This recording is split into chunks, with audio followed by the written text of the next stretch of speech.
ప్రియమైన సహోదర సహోదరీమణులారా, యేసుక్రీస్తు నామములో మీ అందరికీ వందనాలు. ఈ రోజు మనము ధ్యానించబోయే దేవుని వాక్యం ప్రపంచంలో అత్యంత శక్తివంతమైన మరియు ఓదార్పునిచ్చే వాక్యాలలో ఒకటి. మన జీవితంలో కొన్నిసార్లు మనకు లేమి అనిపిస్తుంది, మనకు సహాయం లేదు అనిపిస్తుంది, మనకు బలం లేదు అనిపిస్తుంది, మనకు శాంతి లేదు అనిపిస్తుంది, మనము ఒంటరిగా ఉన్నట్లు అనిపిస్తుంది. కానీ ఈ రోజు దేవుడు మీతో ఒక గొప్ప సత్యం చెబుతున్నాడు. ఈ వీడియో చివరి వరకు చూడండి, లైక్ చేయండి. కీర్తనలు 23:1 ఇలా చెబుతుంది, యెహోవా నా కాపరి, నాకు లేమి కలుగదు. ఈ చిన్న వచనంలో చాలా గొప్ప అర్థం ఉంది.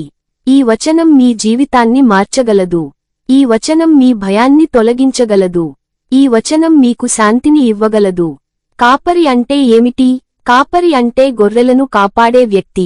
గొర్రెలు బలహీనమైనవి, వాటికి దారి తెలియదు, వాటికి ప్రమాదం నుండి రక్షణ అవసరం.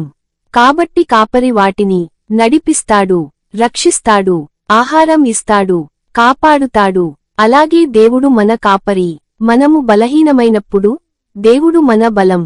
మనము తప్పిపోయినప్పుడు దేవుడు మనకు దారి చూపుతాడు. దేవుడు మన కాపరి ఎలా అవుతాడు? దేవుడు మీ జీవితాన్ని చూసుకుంటాడు.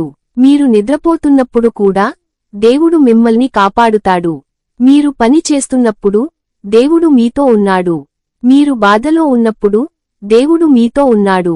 దేవుడు ఎప్పుడూ మిమ్మల్ని విడిచిపెట్టడు. మీరు ఒంటరిగా లేరు. నాకు లేమి కలుగదు అంటే ఏమిటి? నాకు లేమి కలుగదు అంటే దేవుడు మీ అవసరాలను తీర్చుతాడు. మీకు అవసరమైన ఆహారం, ఆరోగ్యం, శాంతి, బలం, సహాయం దేవుడు మీకు ఇస్తాడు. దేవుడు మీ అవసరాలను తెలుసుకుంటాడు. దేవుడు నిన్ను ప్రేమిస్తున్నాడు. దేవుడు నిన్ను రక్షిస్తాడు. మీరు ప్రమాదంలో ఉన్నప్పుడు దేవుడు మిమ్మల్ని కాపాడుతాడు. మీరు భయపడుతున్నప్పుడు దేవుడు మీకు ధైర్యం ఇస్తాడు. మీరు నిరాశలో ఉన్నప్పుడు దేవుడు మీకు ఆశ ఇస్తాడు. దేవుడు మీ కాపరి. దేవుడు విశ్వాసయోగ్యుడు. ఒక వ్యక్తి తన జీవితంలో చాలా కష్టాలను ఎదుర్కొన్నాడు. అతనికి సహాయం లేదు. అతను దేవుని నమ్మాడు.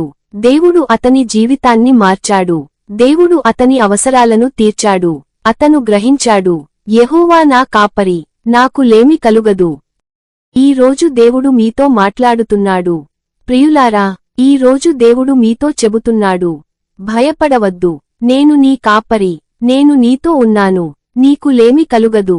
దేవుడు మీ జీవితాన్ని కాపాడుతాడు. నమ్ముతున్నావా? ఆమెన్ అని కామెంట్ పెట్టు. ప్రార్థన చేద్దాం. ప్రియమైన పరలోక తండ్రి, నీవు మా కాపరిగా ఉన్నందుకు నీకు కృతజ్ఞతలు. మా జీవితాన్ని కాపాడుము. మా అవసరాలను తీర్చుము. మాకు శాంతిని ఇవ్వుము. మా భయాలను తొలగించుము. మేము ఎల్లప్పుడూ నిన్ను నమ్ముటకు సహాయము చేయుము. యేసు నామములో ప్రార్థించుచున్నాము తండ్రి. ఆమెన్. ఈ వాక్యంలో దేవుడు నీతో మాట్లాడితే దయచేసి వీడియోకి లైక్ చేయండి మరియు సబ్స్క్రైబ్ అవ్వండి. మీ కోసం ప్రార్థించాలంటే కామెంట్లో ప్రార్థన అని రాయండి. దేవుడు మిమ్మల్ని ఆశీర్వదించునుగాక.